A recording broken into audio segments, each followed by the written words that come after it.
Welcome, sleepy soul. Tonight I am your storyteller, your guide through shadows and whispers. Here in the dark corners of imagination, every creak, every shadow, and every whisper has a story to tell.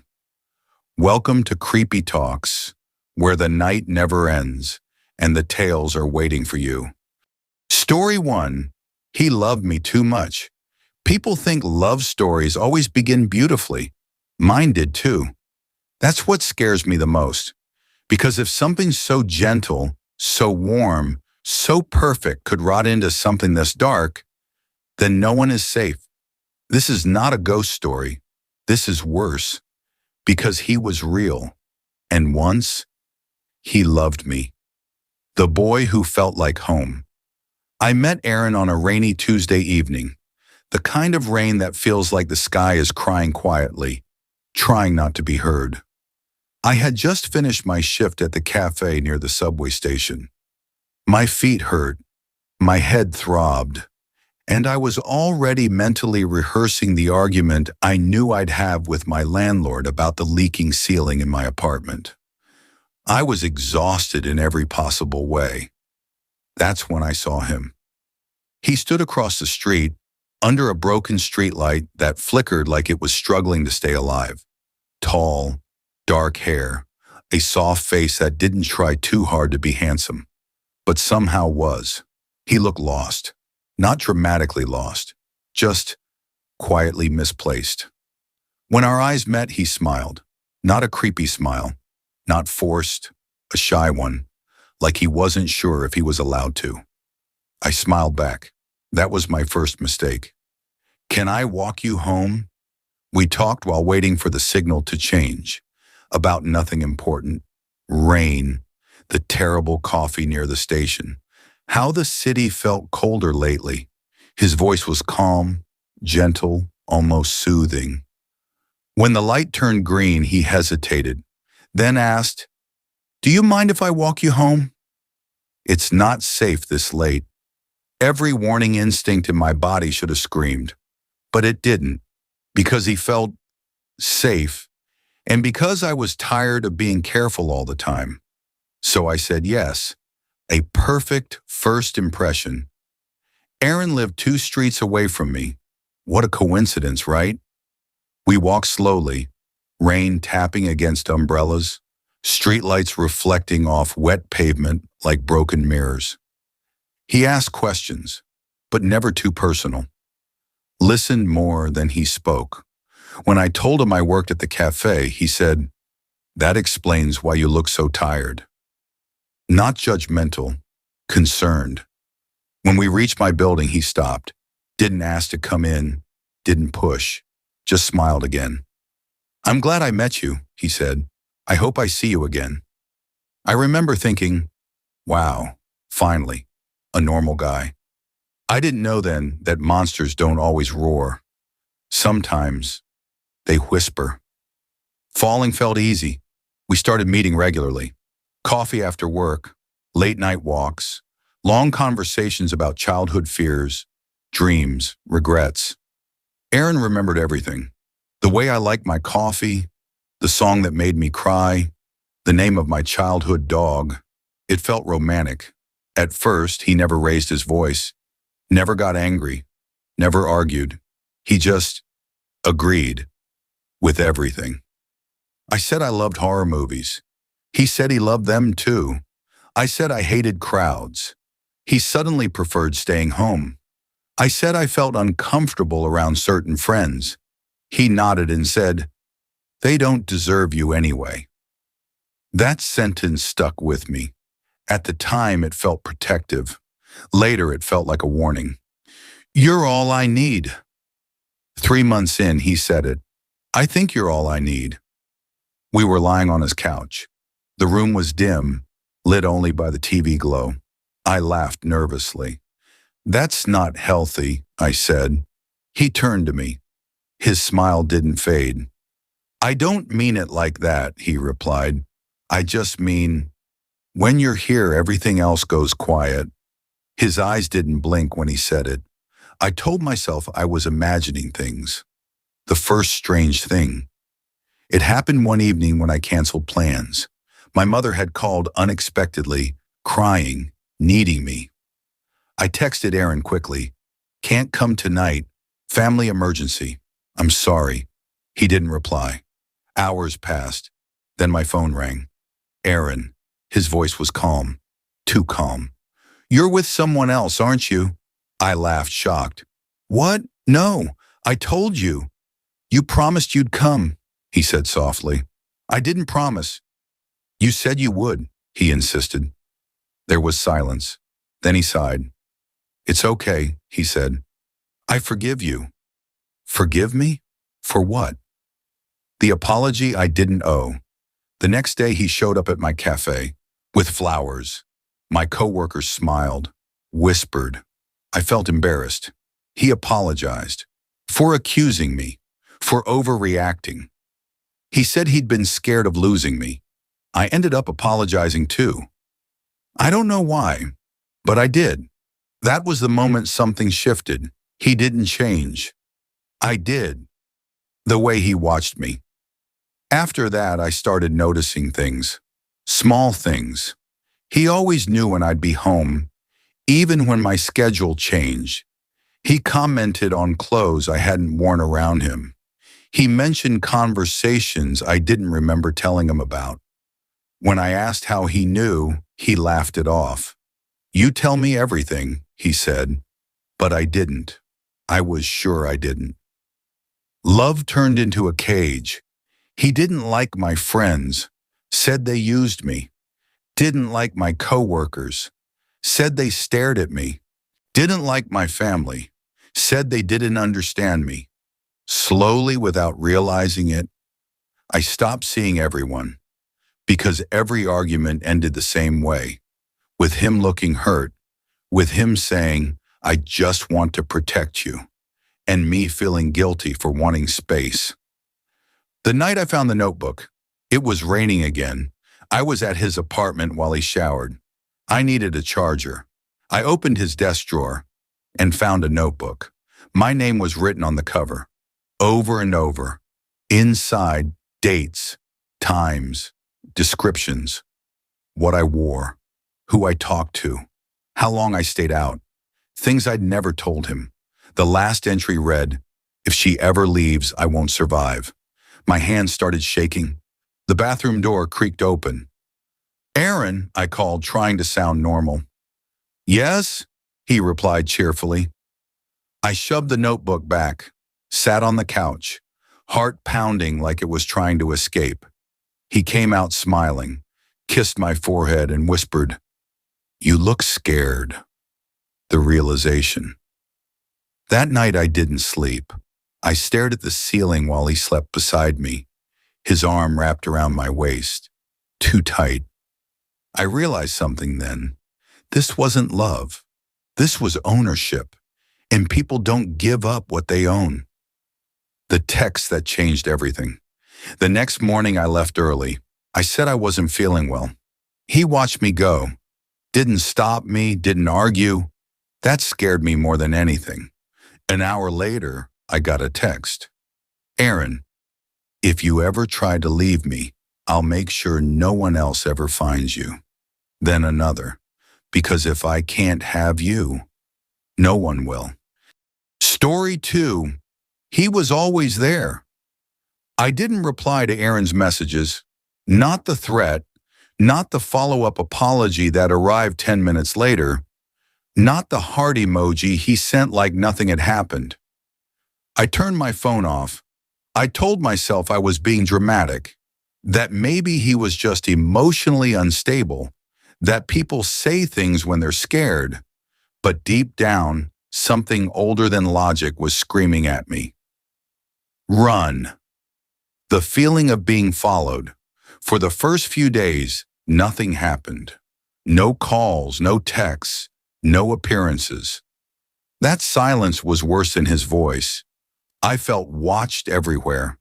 At the grocery store, I kept turning around, expecting to see him standing between aisles, pretending to read labels. On the subway, every tall man with dark hair made my heart jump. At night, I locked my door twice. then checked it again. I barely slept, and when I did, I dreamed of footsteps outside my bedroom door. The first sign. It happened on a Thursday. I came home from work and froze. My apartment smelled different.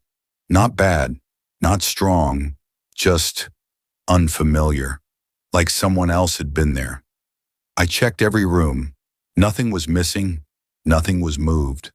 But on my bed, placed neatly on the pillow, was my scarf, the one I'd lost 2 weeks earlier. My hands went numb. I hadn't told Aaron I lost it. I hadn't even noticed when it disappeared.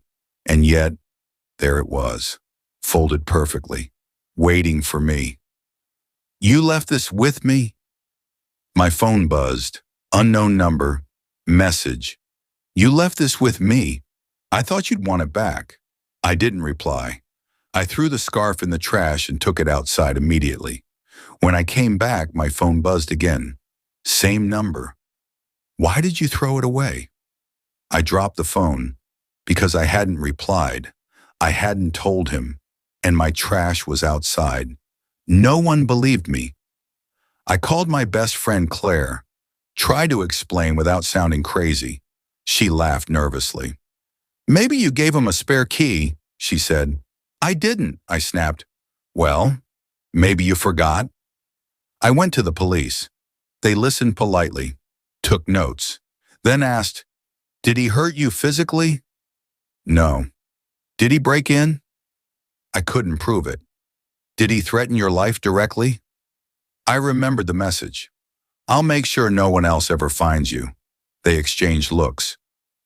"Without evidence," one officer said gently, "there's not much we can do." They suggested blocking him, changing my number, being careful. I walked out feeling smaller than when I'd entered, the dream that wasn't a dream.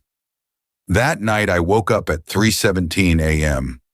I know the time because I checked my phone. Something felt wrong. The room was too quiet. I turned my head and saw him, standing in the corner, watching me. I screamed. The light came on. The corner was empty. No sign of forced entry. No footprints, no proof. But on my bedroom wall, carved lightly into the paint with something sharp, were 4 words: "I told you I'd protect you." The locks did nothing. I changed the locks the next day, bought a camera, installed motion sensors. For a few days, nothing happened. Then the camera alert started, motion detected, every night, always between 3 and 3:30 a.m. When I checked the footage, nothing, no one, just static. Until one night the camera glitched. For half a second a frame froze. A face too close to the lens, eyes wide, smiling. "Aaron," the voice message. I got a voicemail from him the next morning. I didn't want to listen, but I did. His voice was calm, almost loving. "I know you're scared," he said, "but you shouldn't be. I won't hurt you." He paused. "I only hurt people who try to take you away from me." Then he laughed softly. The message ended. The people around me started disappearing. Claire stopped answering my calls. Her apartment was suddenly empty. No forwarding address. My coworker, Mark, the one Aaron said stared at me too much, didn't show up to work one day, then the next, then never again. Someone said he quit. Someone else said he moved. No one knew where. I started to understand. This wasn't obsession anymore. This was control. I saw him in my apartment. One evening I came home early. The door was unlocked. I stepped inside slowly. The lights were on. Music played softly from my speakers, his favorite song. From the bedroom, his voice called, "You're home early." I ran. Didn't grab anything. Didn't look back. I ran until my lungs burned. The final message. I hid at a cheap motel, paid cash, didn't use my name. That night my phone buzzed. A video. From Aaron. I shouldn't have opened it, but I did. It was my apartment. Live footage. From inside. He walked into frame. sat on my bed, looked straight into the camera, and said, "You can run, but you can't disappear from someone who loves you." Then he smiled and turned the camera toward my front door. Someone knocked hard from the outside. Story 3. He was never just my boyfriend. The knock on the motel door felt like it hit my spine instead of the wood. 1, 2, 3, slow, deliberate. Like whoever stood outside knew I was frozen on the bed, holding my breath, praying my heart wouldn't give me away. I didn't move. I didn't speak. The knocking stopped. Seconds passed. Then my phone vibrated. Unknown number. You should have answered. Tears slid down my face without sound. Because the knock didn't come from Aaron. It came from something else. Something he had sent. I didn't sleep. I waited. The rest of the night, I sat with my back against the wall, clutching a lamp like a weapon. Every shadow moved. Every sound felt close. At dawn, I finally dared to look outside. The hallway was empty. No footprints. No sign anyone had been there. But taped to my door, carefully centered at eye level, was a photograph of me sleeping in the motel room, taken from inside. He had been watching longer than I knew. I drove without thinking, out of the city, out of familiarity, out of every place that had ever known my name. I ended up at my childhood town. My parents' old house stood empty now, waiting to be sold. I had the key. If there was anywhere left that felt real, it was there. That night, surrounded by dust and silence, I finally did something I should have done months ago. I searched Aaron, not his social media, not his phone, his past. And that's when everything fell apart. A man who didn't exist. There were no records, no birth certificate, no school history, no medical files. The name Aaron appeared only recently, 5 years ago. Before that, nothing, no trace. As if he had stepped into the world already fully formed, already watching. The other women, I found a forum, hidden, hard to reach. Women telling stories, different cities, different years, same man, different names, always the same pattern. Gentle at first, perfect listener. Slowly isolating, then impossible to escape. Some disappeared mid-post. Some stopped replying forever. One woman wrote a sentence that made me vomit. He doesn't stalk you. He inhabits you. The box in the attic. In my parents' attic, buried beneath old coats and broken furniture, I found a box I had never seen before. It was locked, but the lock was old, rusty, easy to break. Inside were things that did not belong to my family. Photographs, letters, locks of hair tied with ribbon, all labeled, dates stretching back decades, women who looked terrified, women who looked like me. At the bottom, a newspaper clipping, a missing persons article. The photo showed a young woman, her eyes, her smile. She was Aaron's first, and she vanished 30 years ago. He called me by her name. That night my phone rang.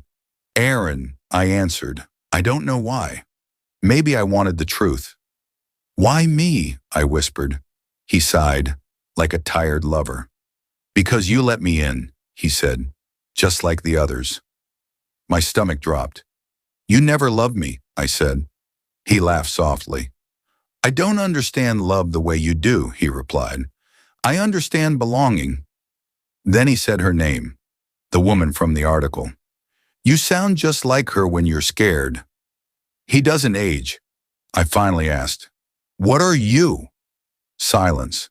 Then, I'm what happens when loneliness learns how to wait, he said. I remembered something. The way he never appeared in mirrors properly. How cameras glitched. How he was always there, without being seen. I don't need to follow you, he continued. I live where you feel safest. The call ended. The house lights flickered. I saw him in the family photos. I ran upstairs, grabbed old albums, hands shaking, and there he was, in photos decades old, standing in the background, watching, same face, same eyes, always smiling. You can't leave what never lets go. That night, I tried to end it, not my life, the connection. I burned the photographs, the letters, the hair, the house filled with smoke and screaming sounds that didn't come from me, from everywhere. The fire alarms went off, the lights shattered, and his voice filled the house. You think destroying memories destroys me? I ran, into the woods, into darkness, into cold, and finally collapsed. The rule I learned too late. I woke up in a hospital, no fire damage, no evidence of what I described. They said I'd been found unconscious near the road, alone. But when the nurse adjusted my blanket, I saw it, a mark on my wrist, like fingers had been there for a very long time, squeezing, claiming. I finally understood the rule. Once he chooses you, you don't escape. You only delay. Story 4. The Price of Escape. They discharged me after 2 days. Acute stress reaction, the doctor said gently. Hallucinations brought on by trauma. They didn't believe me. That should have comforted me. It didn't, because he was quiet, and Aaron was never quiet unless he was planning something. The woman who survived. I went back to the forum, the hidden one. This time I didn't just read, I posted. I told everything. Within an hour, someone replied. A private message. Username, still breathing message. If he chose you, you have 2 options. Disappear or become unrecognizable. My hands shook as I typed back. How did you survive? The reply came after a long pause. Survive isn't the word I'd use. The rules. We moved the conversation to an encrypted app. She told me her name wasn't important anymore. It belonged to him once, she said. Then she sent the rules. Rules learned through blood and loss. Never stay where you feel safe. Never keep your real name. Never let yourself be truly loved again.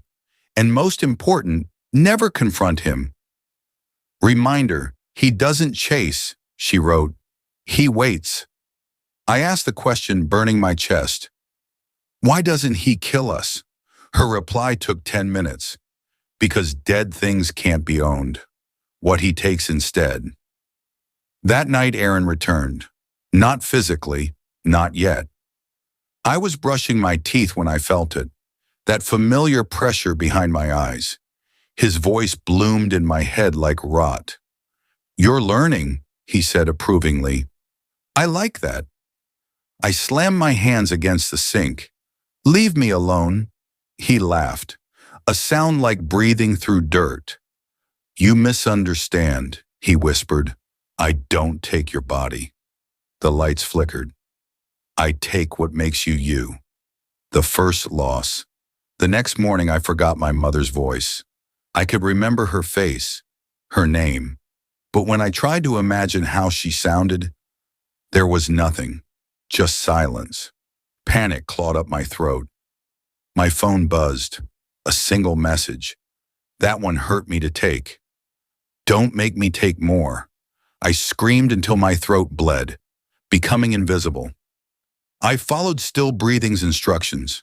I withdrew cash, destroyed IDs, cut my hair short, dyed it a color I hated. Every change felt like peeling off skin. Cities blurred together. Motels, buses, night trains, and everywhere I went, I felt him, not watching, occupying. Sometimes I'd lose hours, sometimes days. I'd wake up with dirt under my nails, or bruises I didn't earn. Once I woke up smiling. That scared me more than anything. Why he needs us. I finally understood the pattern. Aaron doesn't love. He anchors. He attaches himself to people who are lonely but strong, people who can endure, people whose identities are rich enough to feed on. He hollowed us out slowly, then lived in the echo. You make me real, he told me one night. Without you, I fade. I realized then, I wasn't his victim. I was his oxygen, the woman who failed. Still breathing stopped responding. Days passed, then weeks. Then one final message arrived. It wasn't from her, it was from him. She tried to be happy again. That always makes me angry. Attached was a photo, a woman smiling in sunlight, her eyes empty. I deleted the app, smashed the phone, but I couldn't smash the truth. The final warning. He spoke to me one last time, not kindly, not gently. You can keep running, he said, but every time you forget me, my chest tightened. I'll take something else. I felt it then, a piece of myself tearing away. My favorite childhood memory vanished, just gone. I collapsed to the floor. He sighed. Stay empty, he whispered, and I'll let you live. What survival really means. Now I understand. Escaping him doesn't mean freedom. It means permanent loneliness. No deep connections, no roots, no love strong enough to call him back. I exist in fragments, names I don't keep, faces I don't memorize, because the moment I feel whole, he will return to finish feeding. Story 5, When There Was Nothing Left.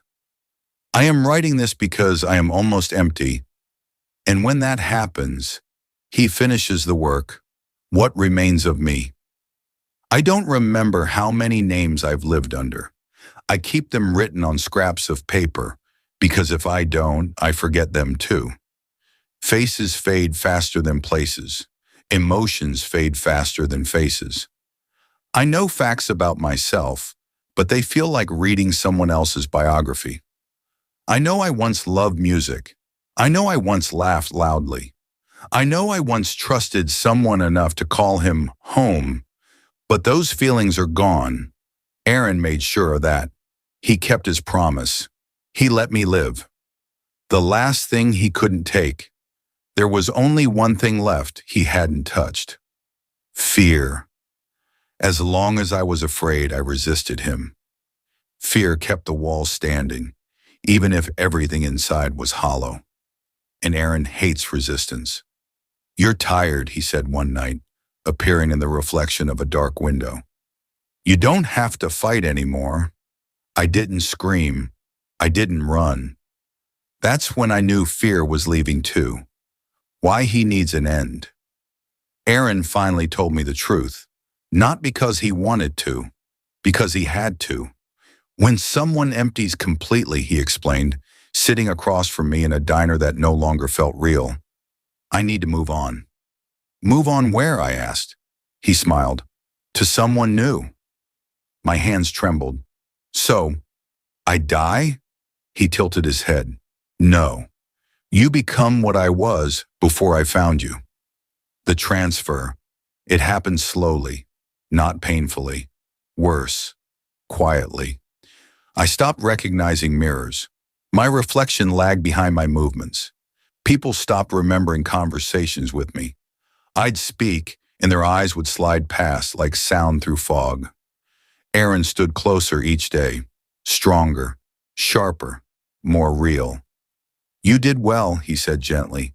You gave me shape. I finally understood. Aaron was never one thing. He was passed on. From woman to woman, from love to love, from mistake to mistake.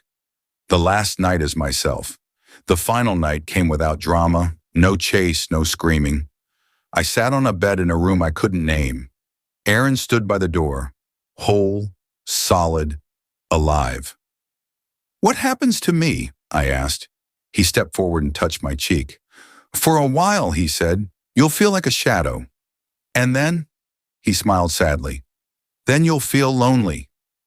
What I am now. I don't age. I don't sleep properly. I don't leave footprints. I drift. I watch. I feel drawn to people who are kind but aching, people who crave connection, people who think love will save them. Sometimes I whisper warnings. They never hear them, because that's the cruelest part. I sound like intuition. Why you should be careful. Aaron is out there again.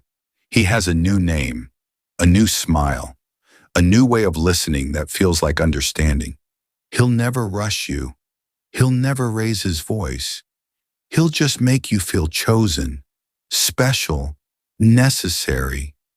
And if you let him love you deeply enough, one day you'll wake up with something missing, and he'll be standing where it used to be. This is my warning. If someone loves you by isolating you, if they know things you never said, if they make you feel guilty for wanting space, that's not devotion. That's hunger. Run while you still feel whole. Run while you still feel fear. The final truth. This isn't a story about a boyfriend. It's about what happens when loneliness learns how to survive. And the worst part? It survives through us